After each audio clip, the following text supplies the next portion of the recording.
Hello, welcome to Your Take is Excrement. I am the carnival master, Neo. Your take is sexcrement. Oh, that's poop and sex. Welcome to the podcast. My name is May, and I'm the carnival mistress. If we're going with this theme, which is welcome to the fucking sideshow. Just Jesus. imagine us with the big old coats and the tall hats. Yeah. Yeah. Yeah, and imagine me in like a leotard. Yeah, I was doing the pose, but it didn't transfer. Yeah, it didn't. It's not a visual. No. Yeah. So, but anyway, welcome to the shit show. I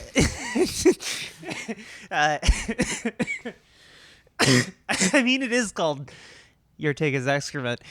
Your Take is Excrement is what, Neo? We are a podcast. Well, fucking duh. Yeah. We're listening to it. And we talk about movies, mostly horror, cult stuff. Exploitation. And today we're talking about 1981's Possession by, I'm not even going to try to say the director's name. Andrzej Zulawski. Because I can't. Andrzej Zulawski. Very easy. Andrzej Zulawski. Got it. All right. So it's fucking hysterical listening to you be like, today we're talking about 1981's Possession, directed by Andrzej Zulawski. And I'm thinking like, wow, that it is legitimately one of the most like rare unseen gem movies of like ever. Like no one has seen this. Like this is like a cult movie for cult movies. Like right. This Blu-ray I've got is like fucking hundreds of dollars used at this point. Like this shit is it's not. I mean, we watched On the Silver Globe. Do you remember that? It was the unfinished movie. Yeah, that was directed by Andrzej Zulawski. Oh, yes. Yeah. So there we go. That makes a lot more. Mm-hmm. Oh, that makes sense. Yeah, it makes all the sense, right? Well, anyway, so his movies are notably unseen because his Polish status and also the fact that he was basically a renegade artist. A Polish person in the USSR has a lot of his movies are kind of anti-authoritarian. Yeah, yes. Artist, which is not the kind of artist you want to be under the USSR. No. And so things went very, very poorly for him. Not a big fan of critique. No. Those Soviets. No. Well, and so he died a couple of years ago. Rest in peace, the homie Andrzej Zulawski. but he's like an anti-authority renegade director guy. Makes crazy ass movies. Crazy. I mean, so there's two situations where somebody ends up being Andrzej Zulawski, and that's either by accident, like Tyler Perry, right, is like an idiot savant. You know, he ends up making these like crazy things, these like absolutely absurd pieces of cinema based on the virtue of having not really experienced the best of cinema. The debate can then swap to somebody like Zulawski, who's like experienced cinema in a completely different lens than Americans ever did. You know, in the same way that like Andrei Tarkovsky, or oh my god. No. My brain. What's his name? He Fassbender. Yes. There's a lot of directors like this that are speaking from perspective that is completely otherworldly to our perspective. Mm-hmm. Non-idiot savant situation. It's just a completely different cultural situation. So, and Andrzej Zulawski is that. So, translating what he's doing to Americans is actually really difficult. Right. Which doesn't mean that I'm saying that I am in some way smarter than other people for having seen it and try to understand it. But my point is, everything in the movie is against our perspective as Westerners. So Right. Well, and got to there's kind of look at it like that. there's this like really distinct Eastern European like pessimism that's kind of hard for a lot of people to get, where it's just like a lot of like Eastern European art is just so like bleak in its own particular way. Right. And I feel like both the Silver Globe one and this are that very, very specific kind of like just like oppressive bleakness. Yeah. Well, and I mean, it's telling us the truth of something, of nihilism, I suppose. Well, yeah. But before we're getting way ahead of ourselves Yeah. over here on the podcast.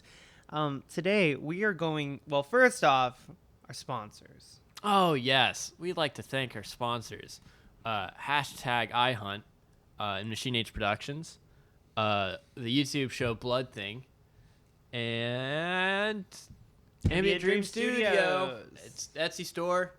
More about all of them later on in the show. We'd also like to thank all of our patrons at patreon.com/excrement. That's where you can find all of our shit. Yeah. Haha. Yeah, you like that? Yeah. That one's for free. Yeah. So, Neo, I have given you. So we how many episodes have we been doing? We've been doing a few. One of this is 17. Okay, it's been a few Yeah. episodes. A couple. At this point, like, I'm giving you the Herculean effort. Like, this is a task. Right. This is a challenge. Like, this is a movie that isn't for your mom.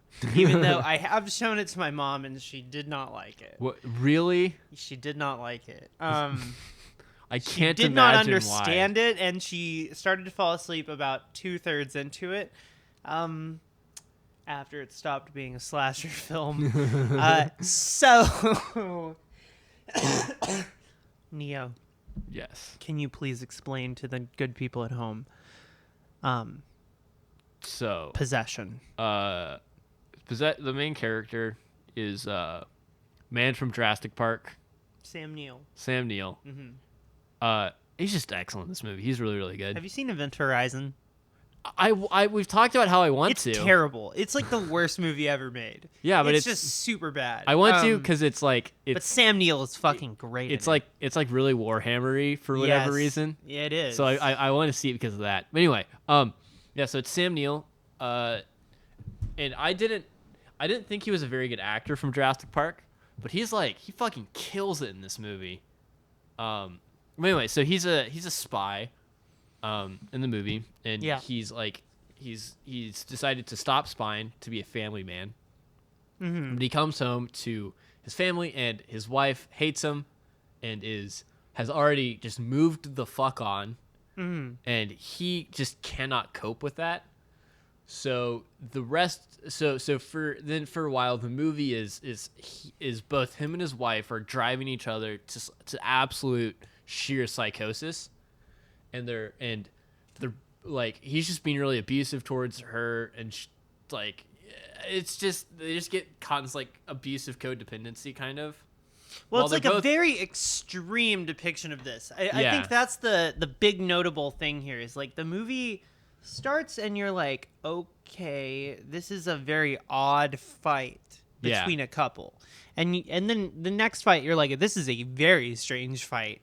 And then it gets to violence, and you're like, okay, now they're beating each other. And, Right. Well, and specifically, Sam Neill is beating her. She started it, but he finished it. Let me tell you. And so he's like beating the shit out of her and screaming bloody murder. And we're like, what, fucking 3 major scenes into the movie? Yeah. And they are beating the shit. And then the 4th scene, they're self-harming with a fucking knife, and they're threatening to kill themselves, and like, Yeah. and their child's in the bathtub in the other room, and they're fucking threatening to kill themselves in the kitchen, and they're screaming bloody murder, like hitting each other. It's like so insane. Yeah. So extreme. Well, and then and also, like, kind of through the course of the movie, Sam Neill starts off the movie in like a suit and a tie, and like very like put together. And then over the He course just of the falls movie, the fuck he just apart. starts to like lose articles of clothing, and so he just goes from like always wearing a suit and tie to always wearing like a dress shirt to always wearing like to having dress pants with a t-shirt, and so like throughout the course of this whole movie, once again, the two main characters are just going insane, and they are driving each other's insanity, right, and psychosis. Well, and so okay, real quick, the way that this movie was sold to me, the way that somebody was like, "May, if you're gonna watch, you should watch this movie," is somebody said that this is a movie about a couple whose relationship is possessed by a demon. And then the woman decides that she's in love with the demon and wants to fuck the demon. Uh-huh. This is not my reading of the film. This is how it was sold to me. Not mine either. Which I think was sold to me by an ignorant fuck. Yeah. Now that I've seen the movie several times. I don't think that's a very good takeaway from the film. No, that's a really dumb fucking takeaway. But I think if you are going to try to sell it on to somebody, telling them it's a movie about people, I mean, how else do you explain? Yeah. Well, and they do, but anyway. I think it's one of those where you just can't really explain the film in any adequate way to give like a proper like elevator pitch. It's speaking kind of in abstract language, but it's like a couple metatextual languages. There's even moments where the actors are looking directly at the audience and saying shit. It reminded me a lot of Annihilation, kind of. Yeah, that's fair. But yeah, so anyway, so the wife keeps on like leaving the house that like she kind of lives in, not really, but kind of. Yeah. And he's trying to figure out what she's doing. So he starts trying to like pull at that web of lies. And then he finds like the person she was cheating on with him, who's this like just flamboyant bi man who's like really German. Like everyone's supposed to be German, but I think he's like kind of the one German actor. Yeah. Like Sam Neill's German accent's whatever, but this guy has like just such a great accent. Yeah. But anyway, and so then and he is a chaotic bisexual rapist, it turns out, later on in the movie. But anyway, we can continue. Yeah, but he really wants to fuck Sam Neill. He wants to fuck everything. Anything except and for everything the monster. that moves. He doesn't want to fuck the monster. No. But who does want to fuck the monster? Well, someone. One character. You know, there's someone out there for everybody. Yeah. So, anyway, so he's being really cordial and nice to Sam Neill because he wants to fuck him, even though he's like it is a battle of the wills, of the sexualities, and I won.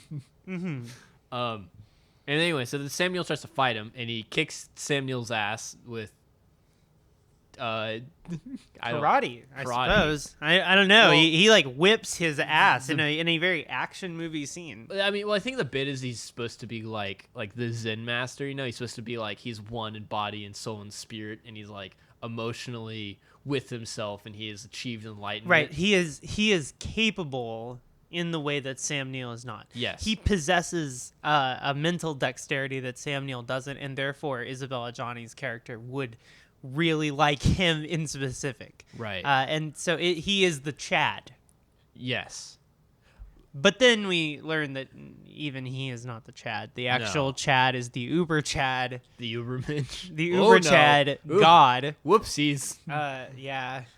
Anyway, so then and if this is long and like rambling, the movie in the first half is kind of not long and rambly, but it takes its time, and it's really slow and methodical, and it doesn't make a lot of sense until the pieces start falling together. So right.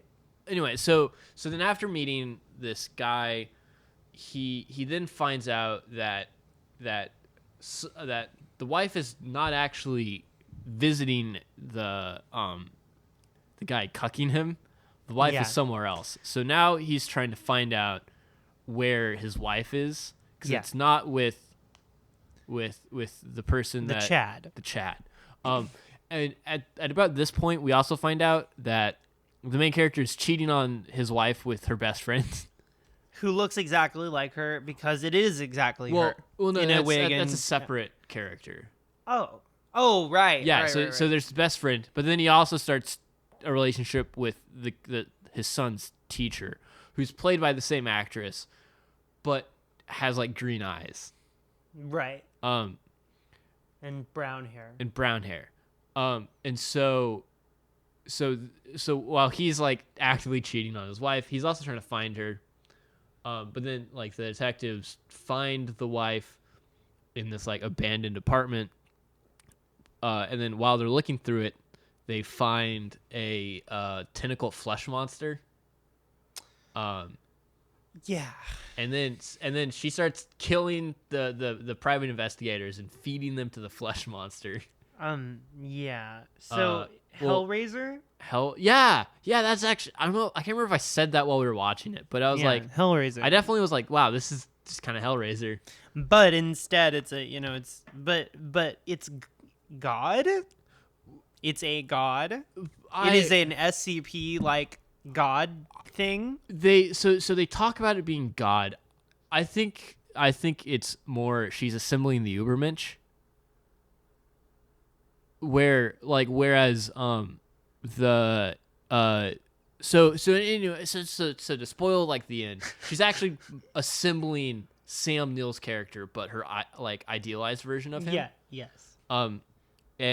And so I think it's like where Sam Neill goes and finds like the traddest wife of all trad wives. Like he finds like the woman who will tolerate his childish who he can obsessions. possess. Yeah, who and is fine with being possession, and is fine with just being the caretaker, and is fine with puts up with Sam Neill's and insane psychotic tendencies. Yeah. Because she's like the trad wife, and so Sam Neill goes and like finds and seeks his perfect woman, whereas his ex builds the perfect man and like assembles by murder and sex and like cobbling him together. Yeah, piece through by a piece. bunch of different people. Yes.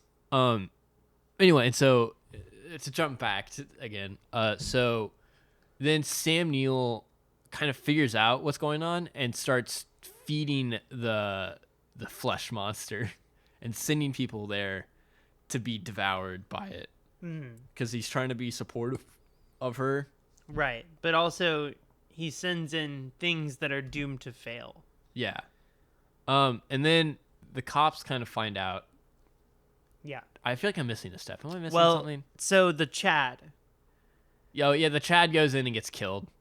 Well, he goes in and gets stabbed, and then he comes out, and he's trying to get Sam Neill to help him kill the monster. And then Sam Neill kills him in a bathroom and makes it look like he had, like, an overdose and, like, asphyxiated on vomit and toilet water.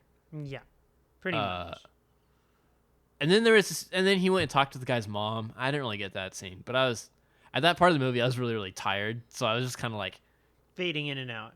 It's a long movie. It's fading. 3 fucking movies in one movie. I wasn't fading in and out, but I was just trying really hard to stay awake, and so I wasn't really paying attention to the dialogue as closely as I could have.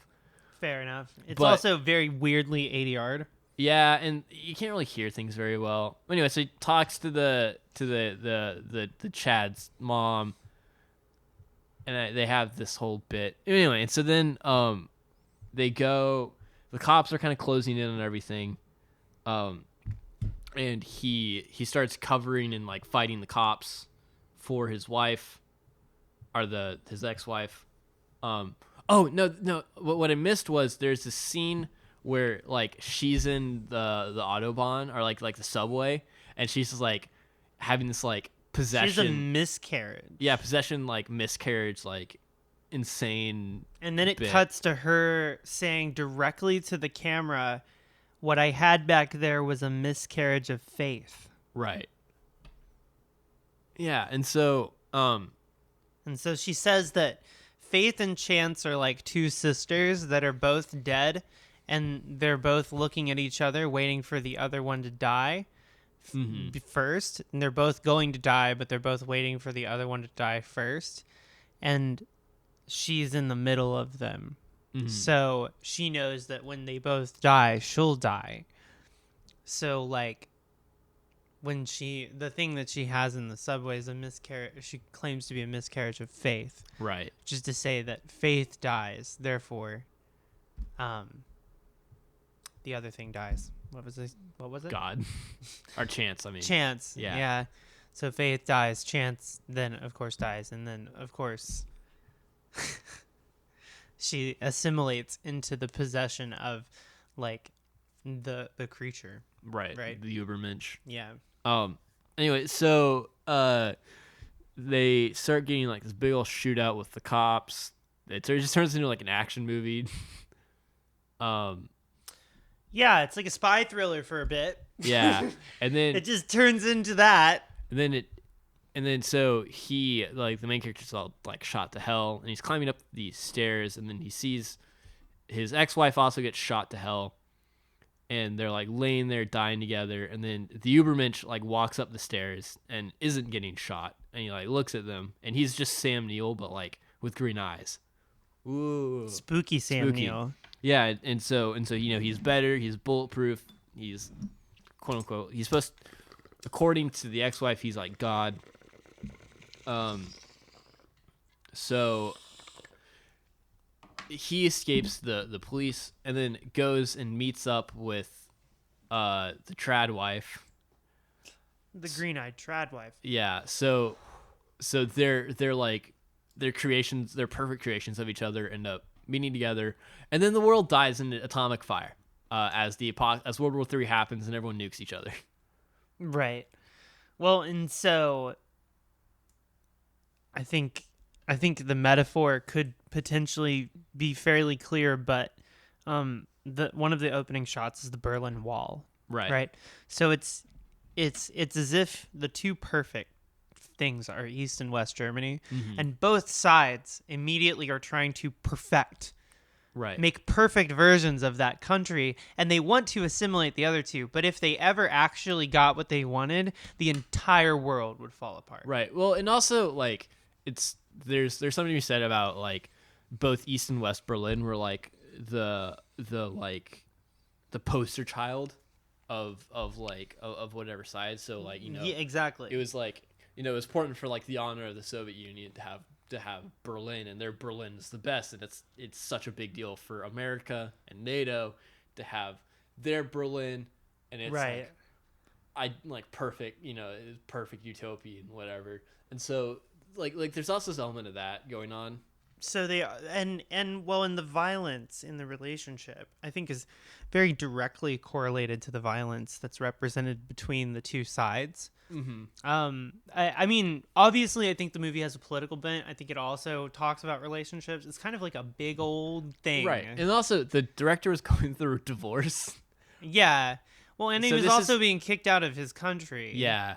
So there's a lot of stuff going on. Yeah. So, you know, it's. I mean, and if this is like him going through a divorce, he kind of like admits to some ugly stuff. Because if Sam Neill is supposed to be him, like, ooh, yeah, nobody wants to be him. No. Well, okay, let's do ads a little bit earlier than we do normally, so we can do ads. So we can just do ads, and then we can begin the analysis. We're gonna get in there. We're gonna stick our face deep into this analysis. Because I mean, this isn't a movie you can kind of take at like face value. I mean, there's so much to talk about. So, okay, and break. Wow, Neo, this party sure is cool, but I tell you what, I hate it that every time I come to a cool college party like this one, they got the red solo cups and the white fucking walls. Yeah. Come on, man. Put some cool shit on the walls. Yeah. I'm fucking bored. Do you know where you can get cool shit to put on your walls? What? Ambient Dream Studio. What's that? It's an Etsy store. Is that a band or a song? It's a storefront and studio where you can get cool psychedelic art. Oh shit! You get stuff to put on your walls, stuff to put on your body. Oh my god, you know all about this. What are you, like, sponsored by this person? Yeah. This is fucking crazy. Yeah. Yeah, so go check out Ambient Dream Studio.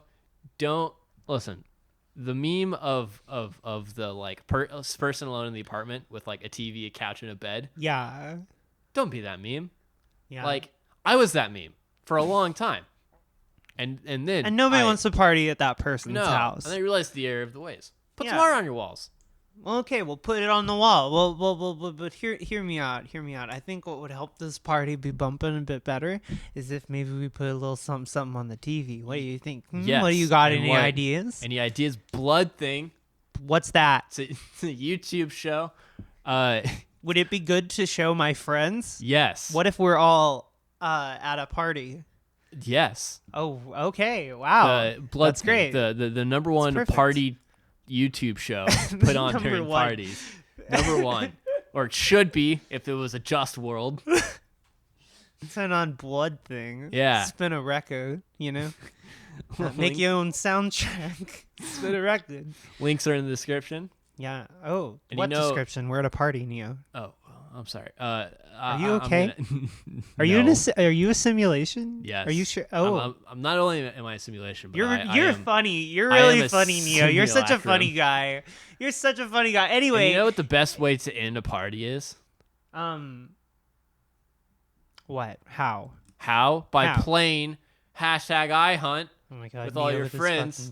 fucking video games. No, it's a tabletop RPG. What's that? What's a tabletop RPG? Is that a band or a song? It's a I don't even know where to go with that bit. But yeah, It's a no. board game. It's a Is it like Candy Crush? Is it for your phone? no. It's the tabletop RPG. Pokemon Go. You could get an app, hunt monsters. It's like An Uber, app, so it is like Uber, Pokemon Go. but hunting monsters. Stop derailing the ad read. I'm trying to sponsor #iHunt. No, listen, Olivia and Philomena are dying right now. They're fucking falling on the ground, laughing their ass off. They are not complaining. Continue their ad read. Anyway, they're gonna sell a whole bunch of Yeah. Candy Crush apps or whatever. Links in the description. Also, go check us out on Patreon.com Yeah, patreon.com//excrement. yeah /shitface. Give me some money because look what I have to deal with. Psychological help to deal with May. Yeah. Okay. I took 8 points of psychic damage. Oh gosh, put that on your iHunt sheet. Yeah, I'm an emotional vampire. This has been a game of iHunt this whole All time. right. Okay. Carl Robinson. Oh god. All right. Time to resume the podcast, party people. Yeah. So, this movie just has a lot to say about everything. It's kind of Holy Mountain-esque, you know. It has a lot to say about everything. It's Holy Mountain-esque. See, this is why I was withholding it for you. Like because like the Holy Mountain was like a big thing. Mm-hmm. I even didn't show this to Azzy for a long time, Right? Because like even last night was the first time for both of you, and when I saw this movie, it blew my mind. But I feel like it took me a long time to get to a point in my life where I could even begin to appreciate or start to understand it. Right. Well, you kind of need to be guided because, it's like you kind of need to know a bit about the movie and the director and what's happening. What's at the going time. on? What's Yeah. going on? Well, and to illustrate this, like after the movie, Neo comes in and goes, "I don't really have any takes per se because I feel like I don't know what that movie was really about." I didn't get it. And I was like, "Hey Neo, it's called the internet. You should try Googling that. Here, let me Google that for you." And it's just like, go read some scholarly writing about it because like very smart people have a lot to say about it. I didn't even read scholarly writing. I read a Wikipedia article about it and went to bed. Well, you know what? And that'll do it. That'll do it. That's all you need. That'll sum it up real quick. So I mean, that said, it's just covers a lot of bases, so it's hard to pick one. It's kind of like Right. the Holy Mountain. It's like to sum it up in one sentence. The Holy Mountain possession. You know, Right. it's like well, and something that was interesting to me. Well, and I think we're gonna ultimately kind of have different like opinion, like takes on the on what it's about and like kind of the core meanings or what meaning we're gonna like put sure. over Ascribe. what other meaning. Yeah. And I think that's kind of the point of the movie. Like I think Yes. the director wants you to do that. Yeah. Yes. Andrei Zulawski. Yeah. But so something that was pointed out in the Wikipedia article that I really like is is despite the name, neither character has any like self-possession. Like they are entirely. They have no self-independence. They're entirely codependent. Yes, on and not just on each other, but on the concept of the nuclear family. Right. And the lack of this nuclear family leaves them feeling an emptiness. An emptiness that is so deep rooted, it drives them both to absolute psychosis. Right. Well, and so, you know, the Lynchian thing that's like, have I explained this to you? Where something is Lynchian because it's like the nightmare of basic mundane things. Right. Like, you know, repetition or like something horrible like that. Mm-hmm. So it's the same kind of concept here where it's like nuclear family turned nightmare. And it's such a nightmare. And then it turns into like a sci-fi slasher nightmare, like the worst imaginable one. And some of the things you're seeing in it, it's like you genuinely go, whoa, like how is this the first time I've ever seen this image? Right. You know what I mean? Because it's so fucking shocking, some of it, that you're like, I've never seen anything like this. Never in my life have I ever seen anything like this. There's a scene where Isabella Johnny fucks the monster. Yeah. And it is something I have never seen in my life. And there's tentacles. It's nuts. I don't know how they did that. I don't know how they did that. And I don't know I don't know how that isn't a meme.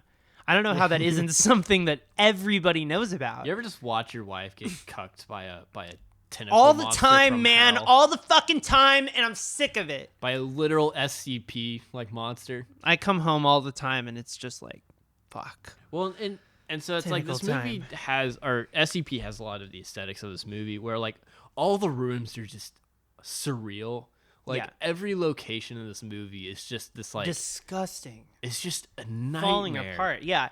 Well, and then of course the end of the movie is basically James Bond-esque spy thriller, but taken to its truth, which is to say that he gets fucking shot and murdered, and then he like barely climbs up the fucking wall to beg somebody to help him, you know, and he just fucking dies bleeding on the ground.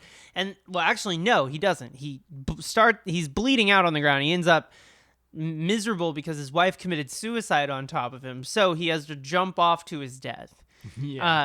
Better, much better, let me tell you. So it's like, here's the spy movie nightmare. And so it's a horror movie in that it takes every genre and then makes that genre horrible. Relationships, horrible. Political drama, horrible. Creature from space, slasher movie, the worst ever. You know, spy movie, fucking the worst, horrible. It really, really pushes the envelope. So much so that you genuinely do wonder, like, what the fuck? How have I never seen this shit before? Like, that's how I felt the first time I saw it. Because it's just so very designed. Right. It seems expensive even. Yeah, and it's like, it just, like, going back to what I said earlier, it's just, like, part of what threw me off about what the movie was about was like immediately it had a very SCP aesthetic. So I processed the entire movie through the lens of like, oh, this is like SCP like kind of shit. Yeah, you kind of had that expectation going. Yeah, well, and I kind of had that expectation, and then it reinforced it by the quivering flesh monster in the closet. Well, and like, listen, we're all a little bit of a quivering flesh monster. See, the first time I watched this movie, for whatever reason, I thought that the quivering flesh monster was her child that she was also fucking. Yeah, that's what I kind of thought for a while too. But no, I do wonder where she met the god that she's been fucking. I think she created it. Oh. Like, so I think she's been like building it in thought or whatever. Well, okay. Well, so thought also, and like with bodies because you know the whole bit is that she had a line where she was like I was cleaning it in order to like move it somewhere safer, but the first detective shows up while she's cleaning it, so she, like she's been taking care of it. She's been taking care of it and like murdering people for it. Yeah. Since before the movie started, I think. Yes. Is the implication. Yeah. So, Neo, can you explain the pink socks thing to me and to everybody at home? What's Okay. the deal there? So in the opening scene, he's being like debriefed because he's like coming back from spy work. And they're like, "Hey, do you want to keep doing spy work?" And he's like, "No, I have to go home." And a question they like ask him in passing is like, "Is the target still wearing pink socks?" And he's like, "Yes." Mm-hmm. And then they drop it until like the very end of the movie where you find out that someone who's been trying to get him to go back to being a spy and was kind of on that board of spies, like after he like shoots him, he like bends down and like pulls up his pants and you see that he's wearing pink socks. Mm-hmm. So what is the implication with that? Honestly, that is something that is a loss to me. Escapes you? Yeah. Well, so like I guess so the target he was spying on his boss, but his boss knew it. His boss is the target, the subject. So does that mean that so the reason they killed him then was because he was working for the other side? Wait. I don't understand you. Spies are confusing. I don't either. Well, it's so I need somebody to explain this to me. But I need a man, like a man. You know what I mean? Like a comic book man, to be like. So it's like, you know what I mean? Yeah. Well, I need some guy to actually. But me right now, if the please somebody please actually me. If the if Pink Socks wanted to kill him, there were plenty of opportunities for him to kill the main character, but he was trying to get him back in. Mm-hmm. So I like maybe he's supposed to be like doing counter espionage for the target, like maybe he's supposed to be like rooting out other spies. Well, I like how it doesn't ultimately matter because they get bombed anyway. Or no. Well, okay. What I think might be the bit is, is the main character doesn't know that he is the target. Like they don't know who the pink sock target is. Mm-hmm. And so it's revealed. All they know is that he has. All they know is that the mole or like whatever, like the spy has pink socks and I'm trying to find them, and then you find out that oh no, he's been there the whole time. He's been there. He's part of like the leadership or whatever. Right. That makes sense. But but I don't know. I guess like that theme doesn't really play into any of the other themes of the movie. Yeah. Like I mean, it plays into the whole Cold War, people like spy stuff and tension, but at the same time, I don't know, having like the whole double agent thing. Well, and also so like they said offhandedly like, hey, does he still have pink socks? And they're like, yeah. And then like the whole movie, I was expecting them just to never bring it up, and I was like, show me the pink socks.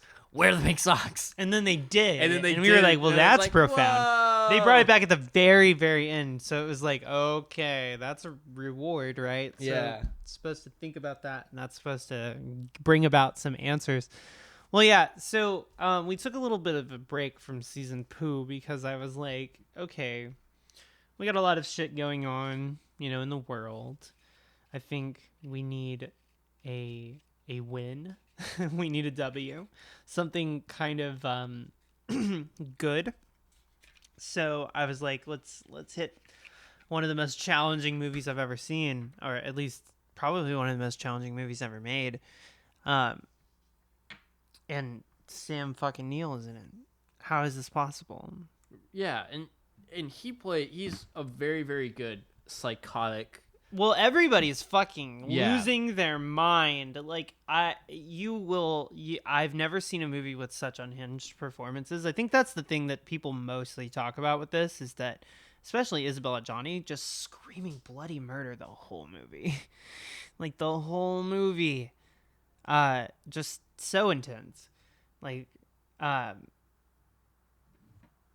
what's up? What you looking? Oh, I was just looking online for stuff about the pink socks, and per Reddit, So someone asked about the pink socks on like the True Movie subreddit, and everyone's Uh-huh. just making fun of him for trying to find out the meaning of the pink socks. So Oh, okay. So everyone who you're wanting to actually you is actually just going to be like, well, actually, you're an idiot for trying to figure out what they're about. okay, so the meme is that we need to shut the fuck up. But okay. what I have to say to those people is, kiss my ass. I'm going to find out what the pink socks mean.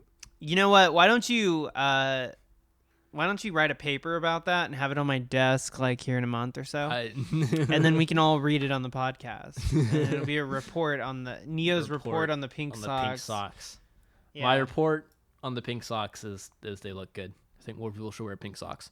Because they also match his tie. That's very fair. Because he has a pink tie. And so the moment I saw him with a pink tie, I was like, I bet he's pink sock man. Right. And you were right. I was right. Look at you. Look at me. So, like, what do we got? What else? Your turn. Talk. So I think, and I think part of the reason we also chose this movie is to draw the similarities between kind of the Cold War aesthetics to what's going on Russia-Ukraine. with Ukraine. Well, and I don't think that Russia-Ukraine have a codependent relationship per se, but I do think that Russia has a codependent relationship on their possessive value of Ukraine, and they're going in. They believe they're entitled to go in and take Ukraine, which is they believe is theirs. It's possessive. Well, and I think also Europe and Russia have a very strong codependency. Oh yeah. And sure. it's just like every major power has codependencies with every other major power. It's like gas went up $2 like everywhere. Yeah, I mean at least. Yeah, it's like $7.25 in California. Right now. Yeah, horrifying. Yeah, so it's just I had stuff to say, and then I'm just in my own head, but I mean it's just like. It's very I think we're all in this state where we're trying to figure out how to process this Russia-Ukraine thing, which is partially why I wanted to watch this. Because, like, how do you process the fact that a man who runs a country can decide that he's going to, based on his own egomania, possessively take and invade, kill a lot of people, take land and property. It's hard to fathom somebody having that level of power where they can do that kind of thing. Right, and that and so like I guess the direct analogy is Putin is like Sam Neill, where Ukraine is like leave me the fuck alone. And Putin's like no, I like he has this like childish psychosis of like this is mine and I want it. Right, and meanwhile, Ukraine is over there building their vision of what they wanted Russia to be. You know what I mean? Like they're building the perfect Sam Neill kind of is their thing. Yeah, and Russia is like basically like hounding them for that. It's like a bad relationship, which is like, guess what Zulawski would say? Yeah. Which is why this movie is like this. Right. Well, and also it's like Zulawski is also like he got kicked out of communist Poland. Right. Like he's like he's just kind of forever at odds, or he was when it existed, which is at odds with the Soviets. And while I do think that there's like the clear distinction between the Soviets and modern day Russia. I think that it's starting to be a more fair comparison because Putin's stated goals are to rebuild the USSR. Right. Exactly. And so, yeah, and so it's just like I think this is a movie that's kind of quietly, pretty like. I guess anti-authoritarian, and the other movie Across the Golden Globes. I think I said this earlier in the podcast. Like, he's just kind of an anti-authoritarian dude. Like he doesn't really like these like oppressive hierarchies. He's not a big state guy. No, and also, but then in the movie he's kind of portraying himself as the oppressive state. Well, Like Sam Neill is like the oppressive character who's trying to make everything else bend to his will. Well, it's kind of like Ken Russell, right? You have to be the thing to criticize it. So he's Mm-hmm. like, he simultaneously two things are happening. Like the political situation looks like this, and they embody a behavior that he was exhibiting based on his desire to possess this specific kind of life, this nuclear life that was simultaneously falling apart because of the state. Mm-hmm. So it's a profoundly anarchist movie, but it has to say, I personally have horrific flaws, and this is what this does to people. Mm-hmm. And I can only say that having been through it myself, Right. and having done this shit myself. So he's like on the outside of it as an anarchist, kind of coming across kind of like as an anarchist, saying like, this is what these stated goals do to your mind. Right. And so part of the story of Samuel's character is how he like develops a psychosis based on delusions of what he thinks other people are doing. So he builds these pictures of other people that aren't true, but he believes them full-heartedly and acts on those delusions. Right. And that's that's absolutely what, and that's just a characteristic of like strongman leaders, where it's like fascists and like strongman leaders throughout history build these delusions of other people in other countries, Right. and then try to act on those, and just kind of like, it's like, oh no, the delusion is not reality. And largely it's saying that the strongman leader is something that is encouraged in men to be, but then it brings men great misery. Right. And it's like, trying to be the strong man and failing is like, just life shattering. Like, yeah, it's ego shattering. And so I think he finds himself on the outside of this. He's on the outside of the divorce. Because he's basically the dream that he felt like he was both simultaneously promised and working towards, like he earned, fell apart. And the reason it fell apart was, a mixture between his views on possession and also, the state and the situation politically. And so he finds himself like in this ego shattering place where he's realized that marriages as a concept are kind of a sham, and he thinks that the situation politically is also a big sham, and it's all to cover up an even bigger sham that is ultimately that at any minute now somebody with a bomb can come and blow you up. And so it's like it's coming across, it's talking about both relationships and politics from an outside perspective, which is very rare. That's why it's like the Holy Mountain, because it's talking, it's laying down truth in a very lay way. It's like, hi, relationships, possession is bullshit. And see, this is something that I've been saying a lot recently, and a lot of my, like, I've had a lot of relationships in the last year that have gone like well for a while and then terrible. And it's usually terrible because the other person gets really possessive, and that's really red flaggy and scary. So I back off, and then when I back off, they show their teeth, and then I go, oh fuck, very scary. Yeah. And then I break up with them. And that's usually what happens. And it's kind of happened over and over and over again. And it's because people have this image of this dream in their mind of what they want their future to look like. And they will fight anybody in their way, including those that they pretend to love, so that they can have that dream. Right. And so it's not necessarily the person they're trying to possess, but that the dream that person represents. And because they're trying to steal that dream that person represents, they will damage that person ad infinitum to get that dream. Right. And it's like it's the Dennis Hopper from Blue Velvet bit.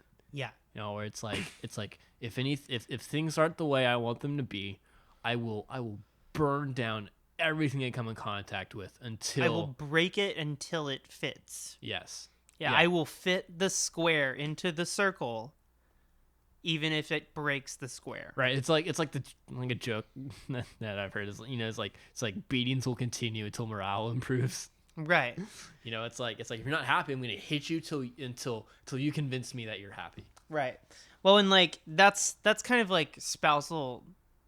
Ooh boy, content warning. That's kind of like spousal rape stuff. Like, right, is like trying to force something to happen. Yeah. It's like a lot of people have these dreams about what reality is, and so like to open up briefly, like I had something happen recently that was really, really bad. And it was entirely based on the fact that somebody was under the impression that I wanted something that I didn't want, and I was asleep, and they like took it, and it was horrible. For me, it was horrible for me, but for them, they thought it was awesome. Yeah. And this it kind of ruined my life for a minute. And so like this is like an embodiment of this, and it exists in a microcosm and as a macrocosm. Right. This concept of possession and attachment. It's like, why try to possess a dream? Right. And if a person represents that dream, right, or that fantasy, or that something, right, and I think part of learning how to be in relationships as an adult, or not as an adult, but as a mature person, because it's plenty of adults don't do this. Listen, my parents are divorced. It's like the most important thing is it's like relationships are like holding water, where if you like cup your hands, you can hold the water in your hands. But if you try to squeeze it and you try to like hold on to it as tight as you can and control it and force it to like comply to your will, you're gonna open up your hands again and it'll be gone. Your hands, slip right through your hands. So you've gotta like learn to hold things. It's kind of like so we've been playing Elden Ring a little, and the thing with Elden Ring is if you go into any boss fight calm and you just are like, okay, and you wait for the boss to do something, then you roll. Right. You wait for an opening, you hit, you roll, you hit. You don't freak out and button mash and like try to go nuts.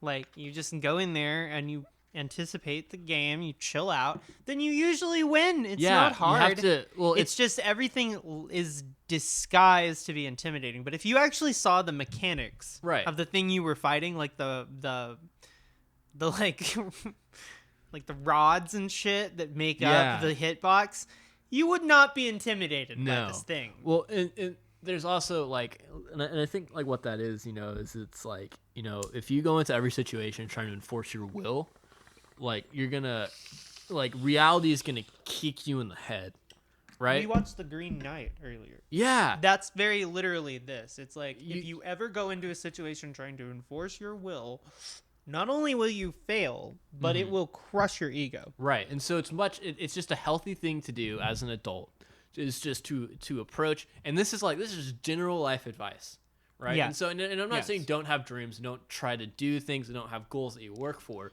But in approaching things you want to do and approaching goals, do it in a way where you are like, where you are responding to reality. Because if you decide what reality is, and then you try to force your imagined reality onto reality. Well, like dating, right? Like so often with dating, right? People always ask the question, well, what are you looking for? And it's always like, well, nothing. You know what I mean? It's like, I don't know. I'm just responding to the fact that I'm just here. Right. I'm just here. I don't know. If I knew, I wouldn't be here. Well, you know what I mean? But they are like, on the other hand, are like, oh, I'm looking for a very serious relationship, or I'm looking for someone to fuck. And it's like that basic, but it's still possessive. They have a dream, and their dream is, I want someone I can fuck that I never have to talk to. That's a dream, and you're in my way of being my dream, so I'm going to objectify you to get that imagination. Right. Or a serious relationship. You know, my parents instilled in me a long time ago that if I don't have a marriage and a serious relationship with kids, then I'm a failure as a human. So you're in my way. I'm going to objectify you to get the thing I want. Right. And so it's never just you. Yeah. I like you as a human. Like, I react to you in a positive way. Mm-hmm. It's always pushing directly past you to try and steal a dream. Right. And like, I think this movie represents that desire existing on a micro level. It exists in relationships. Mm-hmm.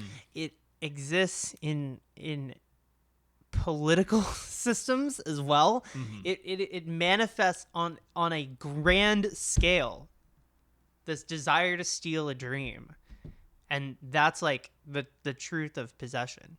Mm-hmm. Yeah, I don't know how you feel about any of that. I feel like the bit from Holy Mountain where he's like, to have is to feel pain. Yeah, well, and I think that's such a negative way of looking at things. But it's not to have something. It's to have a dream of something. It's to have a fantasy of something. It's to not be responding to reality when you're reacting to the thing. Well, and I think it is a negative way to say it, but there's No Sleeper song, my favorite band. Shout out, shout out to Sleeper.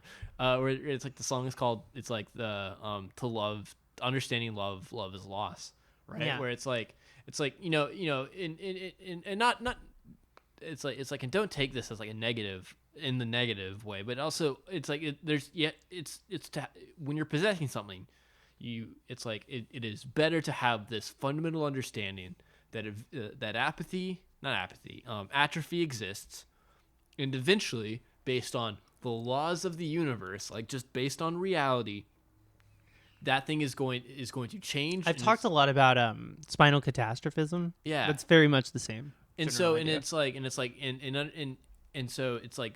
you have to approach objects and it's like excluding relationships and people, whatever. It's like I have my computer, and I have an understanding that at some point elements of that machine are going to fail, and there's nothing I can do to stop that.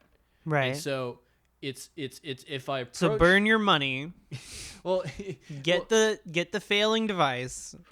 Accept what it's going to do, but when it breaks, just know it will be replaced. Accept it, and it's when you apply it to people, it's like the other big analogy I've always heard is it's like if you pluck a rose, you've damned it. Like the rose is now going to die quickly. Like it is going to wilt and wither and die.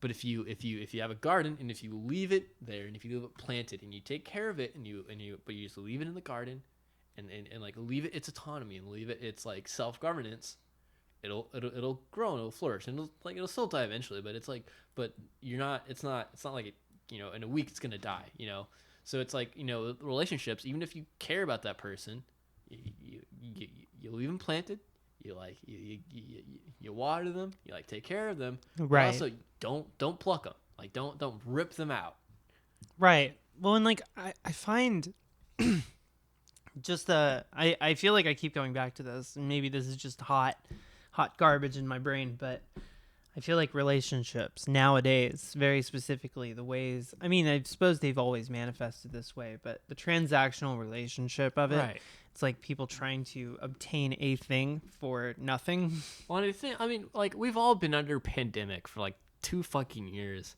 And we've all, it's like always. We all want a W, man. We all want a W, but it's also like it's like we've all, at least the people who've been like quarantine and stuff. We've all just been engaging with everything through like our computers and media.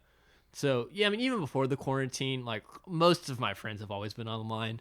Yeah. But it's like engaging. But now it's like really like that. Yeah, and so and it's like to some degree, it's like constant media and like pornography have like rotted people's perceptions of relationships, so it's like no, life isn't porn. If someone's like it's like you can't just have sex with someone asleep because you want to. It's like Right. that this isn't like just because you've seen it somewhere doesn't necessarily make it right. Yeah, and so I just feel like like the. I'm not trying to be like pornography bad, porn actors. Well, bad no, the and whatever, depiction of fantasy in a way where people have a difficulty accepting that reality is different. Well, and it's like my parents were always, when I was a kid, were always trying to be careful with like, how much I was, ingrained in these fantasies, because I was always like reading Star Wars. Well, and I was always really deep into fantasy, and something my parents were trying to look out for me is like make sure you understand the difference between reality and fantasy, because right. it's just kind of like you're gonna have a hard time in life if those like synapses cross, like if your fantasy and your reality synapses like cross, and and you have a bad time coping with like reality, and you're trying to apply fantasy logic to it, you're gonna have a bad time. And it's like the same thing with like relationships and sexuality and everything, where it's like please don't try to apply rom-com and porn like to fantasies your actual life. Like 50 Shades, right, is not romance. No. It's not actually like that. And if you try to make it like that, you're abusing somebody. And that sucks. And like, there's this other movie that I think we should watch that's kind of comparable to this, but I don't know if you're going to be able to tolerate its bullshit, because it's like very, very... it's like that. But it's called The Love Witch. And it is about a witch that coerces people into love with magic. And basically like rapes them to death, but it isn't painted like that, is the weird thing. It's painted like she's beautiful and sexy, and who wouldn't want to fuck her? Yeah. And she's like she's giving them a potion just to make things better for them, and then they fall in love with her so deeply that she could never ever be exactly what they want, and therefore like that schism occurs where they're like, you're too perfect and I'm like I need you too much, and they die. Which is just a representation of like, once again, it's relationships. If you have to temper yourself, because if you go in there guns a-blazing and you are 100% yourself and you are the best, you're fucked. Yeah. You can't. It's like the don't give it all away thing. But the movie is very specifically about like the relationship of that and feminism, which is really spicy. Right. So we gotta watch that one of these days, my man. It's kind of similar to this. And so I think we're coming up on time. We are. We need to make a decision, don't we? What decision? Is this gold or is this shit? Oh yeah, I totally forgot. I think it's gold. Like you said earlier, we took a little break from season 2. Yeah, because we both kind of needed, as we said earlier, we needed a bit of a win. Yeah, we needed a W. So I was like, I can't. We have this fantasy in our mind of this podcast like coming out and people listening to it and being like, yeah, they're right. This affected my life, my something, and yeah. So we are objectifying you, the audience, to get that fantasy, and also for money. Patreon.com/excrement is the. Oh, Neo, are you gonna cry? I'm not crying. All right, Neo's gonna cry. So I want this one in the gold pile too. This is like one of my favorite movies ever, and it's like a dangerous movie, I feel like, to show people. Because it's just it could be taken the wrong way as well. Some could say it's arguing that it's it's okay that you've abused women in your past. Yeah, which is not.